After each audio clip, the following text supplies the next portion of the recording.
In Gatundu, we were attacked by goons and police. Today, none of those people have ever been arrested. So when Murkomen and Omolo says that they condemn Goonism, they cannot. Murkomen and Omolo and William Ruto are the perpetrators of Goonism in Kenya. And what is sad is that in this mountain, William Ruto is using our own leaders to fight their own people. Haya, tafadhali tuketi. The Reverend Peter Bao, in charge wa ACK Maragua Parish, the clergy, viongozi wote wamefika na Wakristo wagenda gaine mwega na hede ciothe ngeidia iciarere ni mwathani agoshwo mwathani agoshwo ringi. Reverend, thank you very much for allowing us to come here and worship with your Christians, and we want to thank you for the word. Umetujenga sana, and my take home for me and my team from the sermon is that humility brings unity and peace. I want to tell my people, my team that I work with, to borrow from that advice, and that humility is a virtue second to none. Today as we speak, Rick G and his team are enjoying a lot of popularity, not just in the mountain, but in Kenya.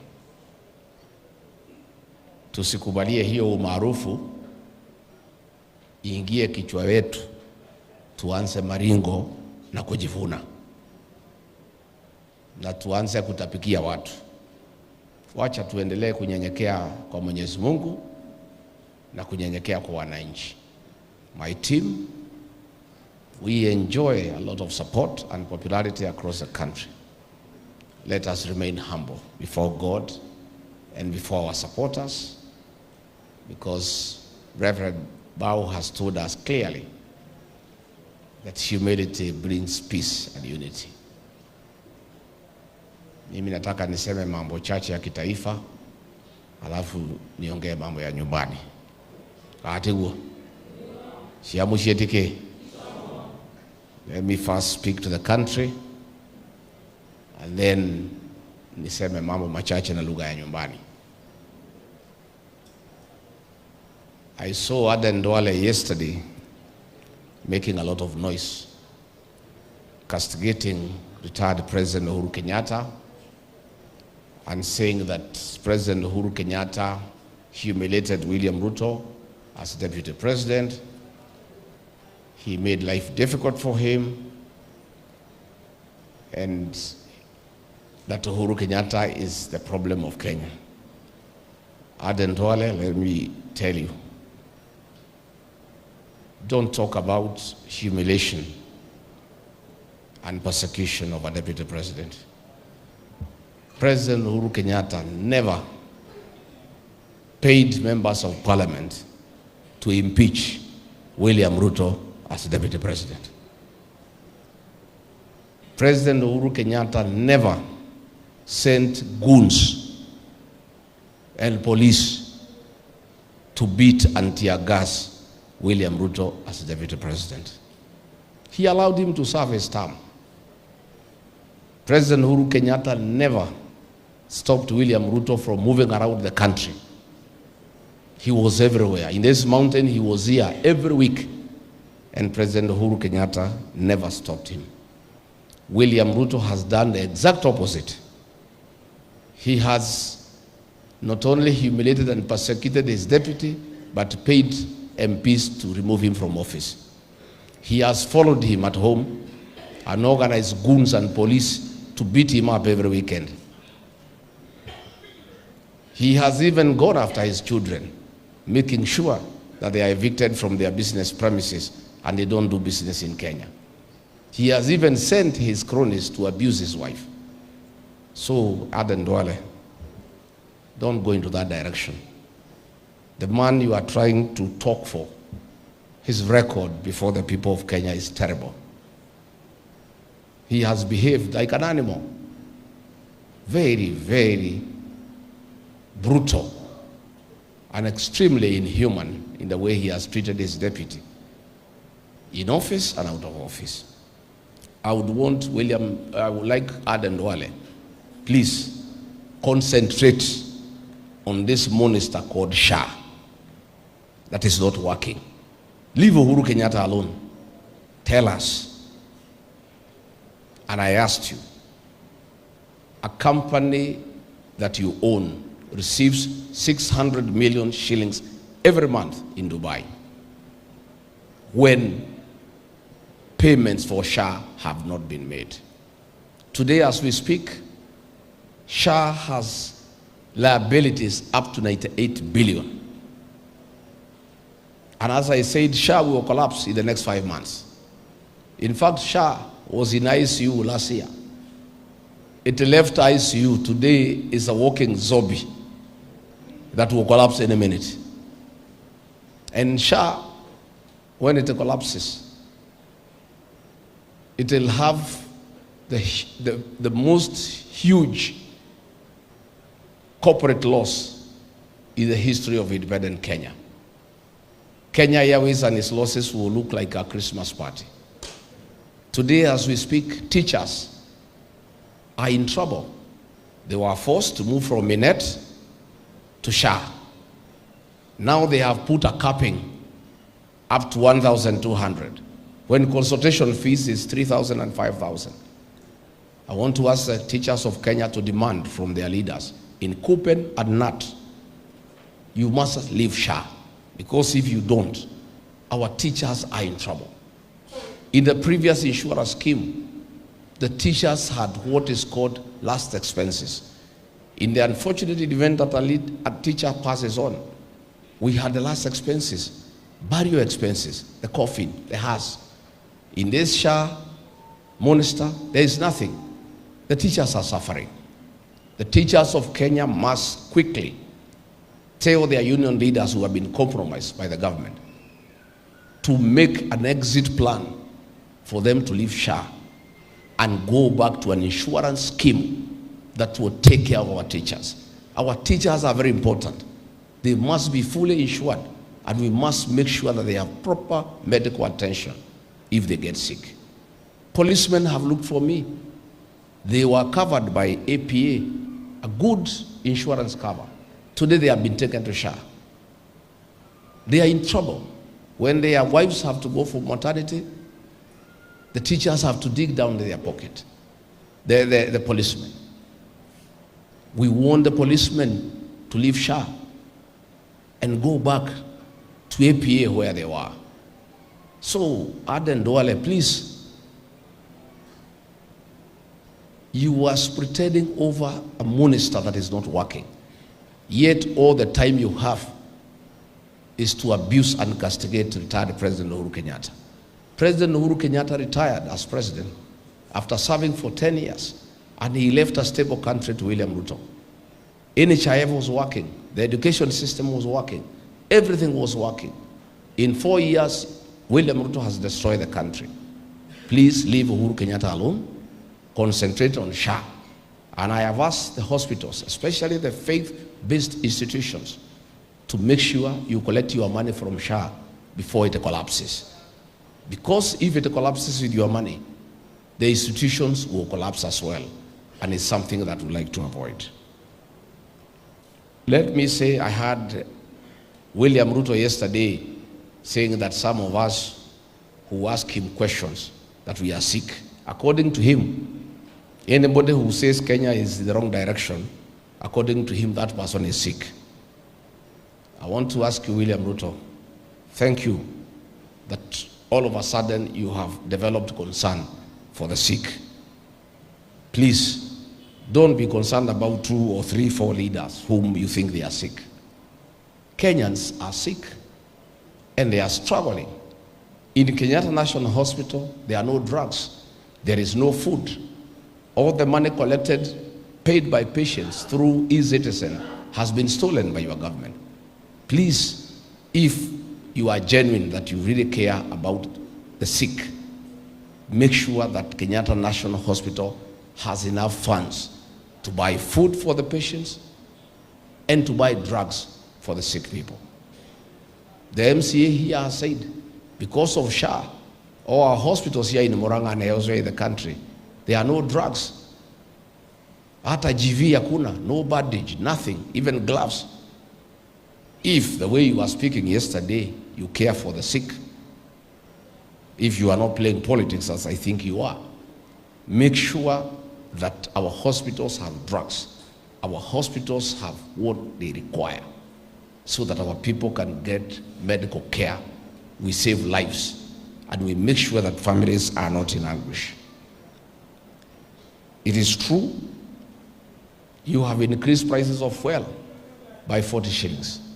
You are purporting to reduce by 9 shillings. That cannot give any relief to the people of Kenya.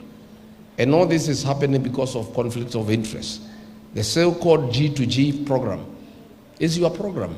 Those are your companies. So put national interest above personal interest. And we have said after 7 days, we are going to have a meeting with the other leaders and decide the way forward for the people of Kenya.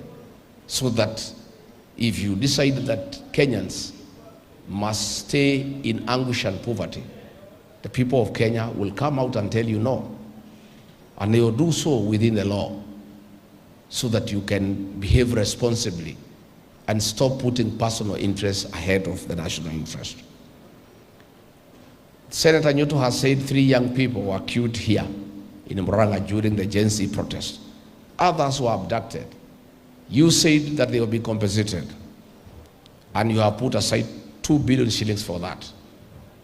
That was a scam to steal from the people of Kenya. You formed a committee under Professor Makau Mutua, one of your latest sycophants, and you wanted to steal this money. But the court said no, all this money should be paid through the Kenya National Human Rights Commission. They have processed all the victims who are supposed to be paid. But you have not provided for the money because you did not intend to pay them. You wanted to steal this money through the committee of Makau Mutua. In the supplementary budget that was released the other day, there is no provision for the compensation of victims, which means you had no such intention. Please, be an honorable person for once. Release the 2 billion shillings. Let these victims be compensated as you promise so that they can get some relief. Finally, let me talk about Goonism. ACK Church in Othaya Wetima was a victim of Goonism by police. PCA Mweki, we were attacked by police and goons. PCA Kariobangi, we were attacked by goons and police. AIPCA in Gatundu, we were attacked by goons and police. Today, none of those people have ever been arrested. So when Mukomen and Omolo says that they condemn Goonism, they cannot. Mukomen and Omolo and William Ruto are the perpetrators of Goonism in Kenya. And what is sad is that in this mountain, William Ruto is using our own leaders to fight their own people. In ACK Wetima, Betty Maina and her husband were the ones who organized the attack using 12 policemen. Last weekend in Kikuyu, Kimani Ichung'wa was used by William Ruto and some policemen to attack the very people who have elected him for 3 times. So I have information that when some bishops confronted William Ruto about Goonism and about attacks on churches, he said he cannot interfere. It's Kikuyus who are fighting Kikuyus. But he's the one behind it. He's the one who gives money to leaders to look for goons, to fight their own people. so that he can laugh at the community and then he can say Kikuyus are fighting Kikuyus. I want to ask Kimani Ichung'wah and Betty Maina, please stop being used by William Ruto to pay our young people and take advantage that they are suffering and they have no jobs to fight their kinsmen so that William Ruto can laugh at us. This is a very terrible situation. I want to plead with our young people. I know you are suffering. I know you have no jobs. But please don't take money from William Ruto through Kimani Ichung'wah and Betty Maina to fight your own people. Just be patient. Our day is coming next year. There will be change of government. We will create opportunity for you to get jobs. But I ask you, I plead with you, my sons and daughters, please don't fight your kinsmen. Don't fight your own community for money so that William Ruto can laugh at the community saying that it's Kikuyus who are fighting Kikuyus. It's a very, very painful thing and I feel very bad about it myself. Yesterday, Professor Kindiki sent a friend to talk to me that we are too harsh on him and we should go slow on him and we should forgive him if we have wronged him. Professor, we have no problem. We forgive you for all your sins. But there are two we are unable to forgive you. And we must go for you. During the 2024 Gen Z protest, you are the CS Interior. William Ruto instructed you to abduct our children and kill them. I talked to you as my kinsman. I pleaded with you, Professor Kindiki, not to agree to kill young children. You are the CS Interior. You are the one who supervised and executed with the brutal efficiency the abduction and killing of Gen Zs. And that is why you and William Ruto have Gen Z blood on your hands. And that is why you have so many problems, you and Ruto, because you carry the blood of the Gen Zs in your hand. I was there. I can confirm to the people of Kenya, when William Ruto made a decision to abduct and kill the Gen Zs, he gave that assignment to Professor Kindiki. And he is the one who did it with brutal efficiency. Much as I have heard your cry, I'm unable to forgive you because even you should have mercy on the parents of those young children you killed. Again, I'm unable to forgive you for sabotaging the war on illicit brews that has been killing our people. That war was successful. And as CS Interior, William Ruto instructed you to sabotage that war. And today, the brews are back. And our kids are in trouble. Our young people are dying every day. Professor Kindiki, we are unable to forgive you for sabotaging a program that would have saved an entire generation. Today, the illicit brews are back. And our children are in trouble.